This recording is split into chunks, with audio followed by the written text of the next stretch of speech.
ആകാശവാണി.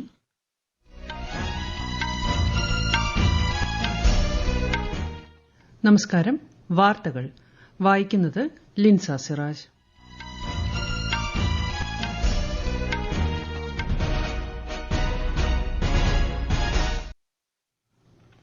പ്രധാന വാർത്തകൾ. പ്രഥമ ഫിറ്റ് ഇന്ത്യ കാർണിവലിന് ഇന്ന് ന്യൂഡൽഹിയിൽ തുടക്കം. കേന്ദ്രമന്ത്രി മൻസുഖ് മാണ്ഡവ്യ കാർണിവൽ ഉദ്ഘാടനം ചെയ്യും. വോട്ടർ ഐഡിയും ആധാറും തമ്മിൽ ബന്ധിപ്പിക്കുന്നത് ചർച്ച ചെയ്യാൻ പ്രത്യേക യോഗം വിളിച്ച് മുഖ്യ തെരഞ്ഞെടുപ്പ് കമ്മീഷണർ. 5 ദിവസത്തെ സന്ദർശനത്തിനായി ന്യൂസിലാന്റ് പ്രധാനമന്ത്രി ക്രിസ്റ്റഫർ ലക്സൺ ഇന്ന് ഇന്ത്യയിൽ. മയക്കുമരുന്നിനെതിരെയുള്ള ഓപ്പറേഷൻ ഡി ഹണ്ടിലൂടെ കേരളത്തിൽ ഇതുവരെ അറസ്റ്റിലായത് 234 പേർ. വനിതാ പ്രീമിയർ ലീഗ് ക്രിക്കറ്റ് കിരീടം മുംബൈ ഇന്ത്യൻസിന്. ഡൽഹി ക്യാപിറ്റൽസിനെ 8 റൺസിന് പരാജയപ്പെടുത്തിയാണ് മുംബൈയുടെ കിരീട നേട്ടം. വാർത്തകൾ വിശദമായി. പ്രഥമ ഫിറ്റ് ഇന്ത്യ കാർണിവലിന് ഇന്ന് ന്യൂഡൽഹിയിലെ JLN സ്റ്റേഡിയത്തിൽ തുടക്കമാവും. കേന്ദ്ര യുവജനകാര്യ കായിക മന്ത്രി ഡോക്ടർ മൻസുഖ് മാണ്ഡവ്യ ഇന്ന് കാർണിവൽ ഉദ്ഘാടനം ചെയ്യും. ആരോഗ്യമുള്ള അമിതവണ്ണമില്ലാത്ത ഒരു രാഷ്ട്രം എന്ന ഫിറ്റ് ഇന്ത്യ പ്രസ്ഥാനത്തിന്റെ ദർശനവുമായി യോജിച്ച് ആരോഗ്യകരവും സജീവവുമായ ഒരു ജീവിതശൈലി പ്രോത്സാഹിപ്പിക്കുക എന്നതാണ് 3 ദിവസത്തെ ഫിറ്റ്നസ് ആന്റ് വെൽനസ് ഫെസ്റ്റിവലിന്റെ ലക്ഷ്യം. കേന്ദ്ര സഹമന്ത്രി രക്ഷ ഖഡ്സെ, നടൻ ആയുഷ്മാൻ ഖുറാന എന്നിവരും ഉദ്ഘാടനത്തിൽ പങ്കെടുക്കും.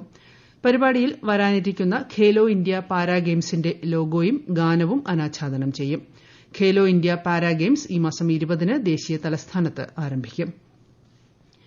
പ്രധാനമന്ത്രി നരേന്ദ്രമോദിയുമായി പ്രശസ്ത പോഡ്കാസ്റ്റർ ലെക്സ് ഫ്രിഡ്മാൻ നടത്തിയ അഭിമുഖം ഇന്ന് സംപ്രേഷണം ചെയ്യും. ലെക്സ് ഫ്രിഡ്മാനുമായുള്ള തന്റെ പോഡ്കാസ്റ്റ് കേൾക്കാൻ പ്രധാനമന്ത്രി ജനങ്ങളോട് അഭ്യർത്ഥിച്ചു. പോഡ്കാസ്റ്ററും AI ഗവേഷകനും ശാസ്ത്രജ്ഞനുമായ ഫ്രിഡ്മാനുമായി ആഴത്തിലുള്ള സംഭാഷണം നടന്നതായി ശ്രീ മോദി സമൂഹമാധ്യമത്തിൽ കുറിച്ചു. ഇന്ത്യൻ സമയം ഇന്ന് വൈകിട്ട് 5:30-നാണ് പോഡ്കാസ്റ്റ് പബ്ലിഷ് ചെയ്യുക. പ്രധാനമന്ത്രി മോദിയുമായി 3 മണിക്കൂർ നീണ്ട പോഡ്കാസ്റ്റ് സംഭാഷണം നടത്തിയതായി ഫ്രിഡ്മാൻ പറഞ്ഞു. വോട്ടർ ഐഡിയും ആധാറും തമ്മിൽ ബന്ധിപ്പിക്കുന്നത് ചർച്ച ചെയ്യാൻ മുഖ്യ തെരഞ്ഞെടുപ്പ് കമ്മീഷണർ ഗ്യാനേഷ് കുമാർ പ്രത്യേക യോഗം വിളിച്ചു. മറ്റന്നാൾ നടക്കുന്ന യോഗത്തിൽ ആഭ്യന്തര സെക്രട്ടറി, നിയമവകുപ്പ് സെക്രട്ടറി, UIDAI CEO തുടങ്ങിയവർ പങ്കെടുക്കും. തെരഞ്ഞെടുപ്പ് പ്രക്രിയ മെച്ചപ്പെടുത്തുന്നതിന് രാഷ്ട്രീയ പാർട്ടികൾക്ക് അടുത്ത മാസം 30-നകം നിർദ്ദേശങ്ങൾ സമർപ്പിക്കാമെന്നും തെരഞ്ഞെടുപ്പ് കമ്മീഷണർ അറിയിച്ചു. 5 ദിവസത്തെ സന്ദർശനത്തിനായി ന്യൂസിലാന്റ് പ്രധാനമന്ത്രി ക്രിസ്റ്റഫർ ലക്സൺ ഇന്ന് ഇന്ത്യയിലെത്തും. പ്രധാനമന്ത്രി നരേന്ദ്രമോദിയുടെ ക്ഷണപ്രകാരമാണ് സന്ദർശനം. വിദേശകാര്യമന്ത്രി S. ജയശങ്കറുമായി ഇന്ന് അദ്ദേഹം കൂടിക്കാഴ്ച നടത്തും. രാഷ്ട്രപതി ദ്രൌപദി മുർമുവുമായും പ്രധാനമന്ത്രി നരേന്ദ്രമോദിയുമായും ക്രിസ്റ്റഫർ ലക്സൺ നാളെ കൂടിക്കാഴ്ച നടത്തുന്നുണ്ട്. നാളെ നടക്കുന്ന 10ാമത് റെയ്സിന ഡയലോഗ് 2025-ൽ അദ്ദേഹം മുഖ്യാതിഥിയായി പങ്കെടുക്കും. സന്ദർശനത്തിനിടെ ന്യൂസിലാന്റ് പ്രധാനമന്ത്രി മുംബൈയും സന്ദർശിക്കും. തമിഴ്നാട്ടിൽ 2 ഇലക്ട്രോണിക്സ് നിർമ്മാണ ക്ലസ്റ്ററുകൾ സ്ഥാപിക്കുമെന്ന് കേന്ദ്രമന്ത്രി അശ്വിനി വൈഷ്ണവ്. 1112 കോടി രൂപ നിക്ഷേപത്തിൽ 15 ഏക്കറിലായി പിള്ളപാക്കത്തും മണലൂരുമായിരിക്കും പുതിയ ക്ലസ്റ്ററുകൾ സ്ഥാപിക്കുക. ആഗോള ഇലക്ട്രോണിക്സ് ഉൽപ്പന്ന നിർമ്മാണ മേഖലയിൽ ഇന്ത്യയുടെ സ്ഥാനം ശക്തിപ്പെടുത്തുക എന്നതാണ് ഈ സംരംഭത്തിന്റെ ലക്ഷ്യമെന്ന് ശ്രീ അശ്വിനി വൈഷ്ണവ് ഇന്നലെ ചെന്നൈയിൽ വ്യക്തമാക്കി. 2 electronics manufacturing clusters with investment of 1,112 crore. One at Pillaipakam, second Manalur. So these two will be set up as very large electronics manufacturing clusters, and that will help our growth of electronics manufacturing in Tamil Nadu in a very big way. 2028-ഓടെ ലോകത്തെ 3ാമത്തെ വലിയ സമ്പദ് വ്യവസ്ഥയായി India മാറുമെന്ന് ആഗോള ധനകാര്യ സേവന സ്ഥാപനമായ Morgan സ്റ്റാൻലിയുടെ report. 2023-ൽ $3.5 trillion ആയിരുന്ന രാജ്യത്തിന്റെ സമ്പദ് വ്യവസ്ഥ 2026-ഓടെ $4.7 ട്രില്യൺ ആയും 2028-ൽ $5.7 ട്രില്യൺ ആയും വളരുമെന്ന് റിപ്പോർട്ട് പറയുന്നു. ആഗോള GDPയിൽ ഇന്ത്യയുടെ സംഭാവന 2029 ആകുമ്പോഴേക്ക് 4.5% ഉയരുമെന്നും പ്രതീക്ഷിക്കുന്നു. ലോകത്തെ ഏറ്റവും മൂല്യമുള്ള ഉപഭോക്തൃ വിപണിയായി ഇന്ത്യ ഉയർന്നുവെന്നും റിപ്പോർട്ട് ചൂണ്ടിക്കാട്ടുന്നു. 2026-ലെ പത്മ പുരസ്കാരങ്ങൾക്കുള്ള നാമനിർദ്ദേശങ്ങൾ ക്ഷണിച്ചു.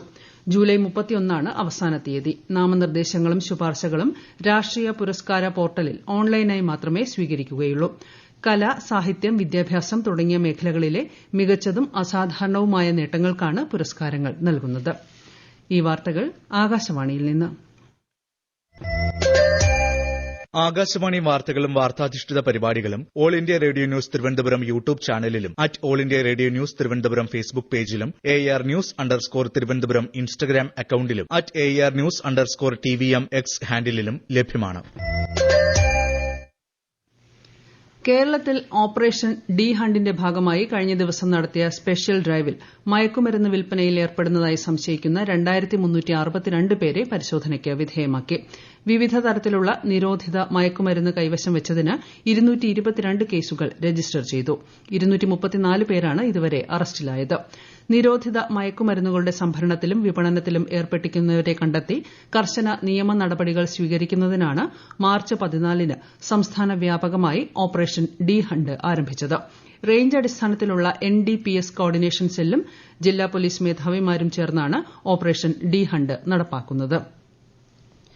കടുവയുടെ സാന്നിധ്യം കണ്ടെത്തിയതിനാൽ ഇടുക്കി വണ്ടിപ്പെരിയാർ പഞ്ചായത്തിലെ 15-ാം വാർഡിൽ ഇന്ന് വൈകിട്ട് 6 മണിവരെ നിരോധനാജ്ഞ പ്രഖ്യാപിച്ചു. കടുവയെ മയക്കുവെടിവെച്ച് പിടികൂടാനാണ് ശ്രമം. വിശദാംശങ്ങളുമായി ആകാശവാണി ഇടുക്കി ജില്ലാ പ്രതിനിധി രതീഷ് കൃഷ്ണ. ഇടുക്കി വണ്ടിപ്പെരിയാർ ഗ്രാമ്പിയിലെ കടുവയെ മയക്കുവെടി വെച്ച് പിടികൂടാനുള്ള ദൌത്യം ഇന്ന് രാവിലെ പുനരാരംഭിക്കും. വെറ്റിനറി സർജൻ ഡോക്ടർ അനുരാജിന്റെ നേതൃത്വത്തിലുള്ള സംഘമാണ് ഈ ദൌത്യം നടപ്പിലാക്കുക. ഇതോടനുബന്ധിച്ച് ഇന്ന് രാവിലെ 6 മണി മുതൽ വൈകിട്ട് 6 വരെ വണ്ടിപ്പെരിയാർ പഞ്ചായത്തിലെ 15-ാം വാർഡിൽ നിരോധനാജ്ഞ ഏർപ്പെടുത്തിയിട്ടുണ്ട്. പിടികൂടുന്ന സമയത്ത് കടുവ അക്രമാസക്തനാകാൻ സാധ്യതയുണ്ടെന്ന വനംവകുപ്പ് റിപ്പോർട്ടിനെ തുടർന്നാണ് ജില്ലാ ഭരണകൂടത്തിന്റെ നടപടി. എല്ലാ സേവനങ്ങളും ഓൺലൈനായാൽ അഴിമതി കുറയുകയും സുതാര്യത ഉറപ്പാവുകയും ചെയ്യുമെന്ന് മന്ത്രി പി രാജീവ്. ആധുനികവൽക്കരണം നടപ്പാക്കുമ്പോഴുള്ള തൊഴിൽ പ്രശ്നങ്ങൾ ചർച്ച ചെയ്ത് പരിഹരിക്കുമെന്ന് മന്ത്രി എറണാകുളത്ത് പറഞ്ഞു. കൊമേഴ്സ് പ്ലാറ്റ്ഫോമുകളിലൂടെയുള്ള നിയമാനുസൃതമല്ലാത്ത ഉൽപ്പന്നങ്ങളുടെ വിതരണം തടയാൻ നടപടിയുമായി bureau of Indian standards. Lucknow, Gurugram, Delhi തുടങ്ങിയ നഗരങ്ങളിലെ ആമസോൺ, ഫ്ലിപ്കാർട്ട് ഉൾപ്പെടെയുള്ള പ്രമുഖ കൊമേഴ്സ് പ്ലാറ്റ്ഫോമുകളുടെ ഒന്നിലധികം സംഭരണ കേന്ദ്രങ്ങളിൽ BIS പരിശോധനയും പിടിച്ചെടുക്കലും നടത്തി. വനിതാ പ്രീമിയർ ലീഗ് ക്രിക്കറ്റ് കിരീടം മുംബൈ ഇന്ത്യൻസിന്. മുംബൈയിലെ ബ്രാബോൺ സ്റ്റേഡിയത്തിൽ നടന്ന ഫൈനലിൽ ഡൽഹി ക്യാപിറ്റൽസിനെ 8 റൺസിന് തകർത്താണ് മുംബൈ ഇന്ത്യൻസ് 2ാം കിരീടം സ്വന്തമാക്കിയത്. 150 റൺസ് വിജയലക്ഷ്യവുമായി ഇറങ്ങിയ ഡൽഹി ക്യാപിറ്റൽസിന് 141 റൺസെടുക്കാനേ സാധിച്ചുള്ളൂ. 44 പന്തിൽ 66 റൺസെടുത്ത ക്യാപ്റ്റൻ ഹർമൻ പ്രീത് കൌർ ആണ് മുംബൈയുടെ വിജയശില്പി. Indian super league football final മത്സരം ഏപ്രിൽ 12-ന് നടക്കും.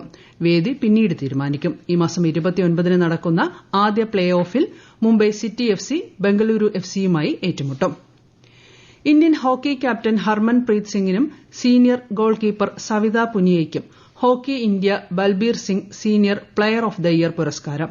2024 പാരീസ് ഒളിമ്പിക്സ് പുരുഷ ഹോക്കിയിൽ ഇന്ത്യയെ വെങ്കല മെഡലിലേക്ക് നയിക്കുന്നതിൽ ഹർമൻ പ്രീതിന്റെ പങ്ക് വലുതായിരുന്നു.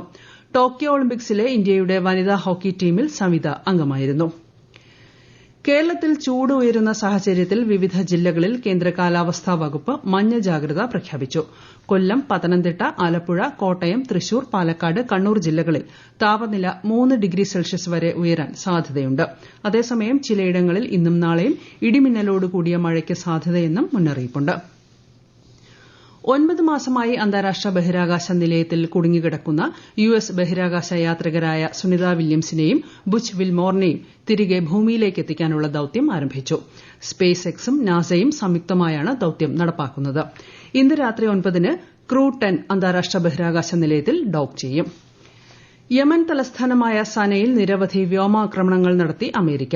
ഇറാന്റെ പിന്തുണയുള്ള ഹൂതി വിമതർ സമുദ്ര ഇടനാഴിയിലൂടെ കപ്പലുകൾക്ക് നേരെ നടത്തുന്ന ആക്രമണം അവസാനിപ്പിക്കുന്നതുവരെ ഈ ആക്രമണം തുടരുമെന്ന് അമേരിക്കൻ പ്രസിഡന്റ് ഡൊണാൾഡ് ട്രംപ് അറിയിച്ചു.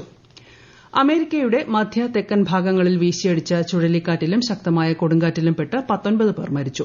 നിരവധി വീടുകൾ തകർന്നു. വാഹനങ്ങൾക്ക് കേടുപാടുകൾ സംഭവിച്ചു. ഏറ്റവും കൂടുതൽ പേർ മരിച്ചത് മിസോറിയിലാണ്. പ്രധാന വാർത്തകൾ വീണ്ടും. പ്രഥമ ഫിറ്റ് ഇന്ത്യ കാർണിവലിന് ഇന്ന് ന്യൂഡൽഹിയിൽ തുടക്കം. കേന്ദ്രമന്ത്രി മൻസുഖ് മാണ്ഡവ്യ കാർണിവൽ ഉദ്ഘാടനം ചെയ്യും. വോട്ടർ ഐഡിയും ആധാറും തമ്മിൽ ബന്ധിപ്പിക്കുന്നത് ചർച്ച ചെയ്യാൻ പ്രത്യേക യോഗം വിളിച്ച് മുഖ്യ തെരഞ്ഞെടുപ്പ് കമ്മീഷണർ. 5 ദിവസത്തെ സന്ദർശനത്തിനായി ന്യൂസിലാന്റ് പ്രധാനമന്ത്രി ക്രിസ്റ്റഫർ ലക്സൺ ഇന്ന് ഇന്ത്യയിൽ. മയക്കുമരുന്നിനെതിരെയുള്ള ഓപ്പറേഷൻ ഡി ഹണ്ടിലൂടെ കേരളത്തിൽ ഇതുവരെ അറസ്റ്റിലായത് 234 പേർ.